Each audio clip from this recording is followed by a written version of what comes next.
हवेली का रहस्य। राजस्थान के एक छोटे से गांव में एक पुरानी हवेली थी जिसे लोग शापित हवेली कहते थे।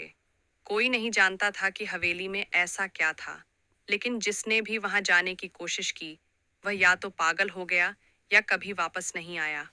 अजय, एक साहसी पत्रकार, इस रहस्य को उजागर करना चाहता था। गांव वालों ने उसे बहुत समझाया, लेकिन वह नहीं माना। एक रात अजय ने कैमरा और टॉर्च लेकर हवेली में जाने का फैसला किया। जैसे ही वह हवेली के अंदर पहुंचा, उसे महसूस हुआ कि वहां अजीब सी ठंडक थी। हर कोने में धूल जमी थी और हवा में अजीब सा सन्नाटा पसरा था। अचानक सीढ़ियों पर किसी के चलने की आवाज आई। अजय ने टॉर्च उस ओर घुमाई, लेकिन वहां कुछ नहीं था।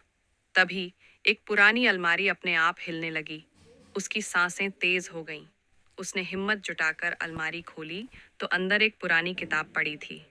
उस पर खून से लिखा था, भाग जा, नहीं तो तू भी फंस जाएगा। अजय को लगा कि कोई मजाक कर रहा है, लेकिन तभी उसे एक साया दिखा। एक औरत सफेद साड़ी में, बिना आंखों के। वह धीरे धीरे अजय की ओर बढ़ने लगी। अजय ने भागने की कोशिश की, लेकिन दरवाजा अपने आप बंद हो गया। तूने मेरी नींद खराब की है, अब तू हमेशा यहीं रहेगा, वह साया फुसफुसाया। अचानक हवेली के अंदर अजय की चीखें गूंजने लगीं। सुबह गांव वालों ने देखा कि हवेली का दरवाजा खुला था, लेकिन अजय का कोई पता नहीं था। बस जमीन पर उसकी कैमरा पड़ा था, जिसमें आखिरी रिकॉर्डिंग में वही भूतनी उसकी ओर बढ़ती दिख रही थी। कहते हैं, जो भी उस हवेली में जाता है वह हवेली का हिस्सा बन जाता है। और आज भी हर अमावस्या की रात हवेली से किसी की दर्दनाक चीखें सुनाई देती हैं। कैसी लगी कहानी?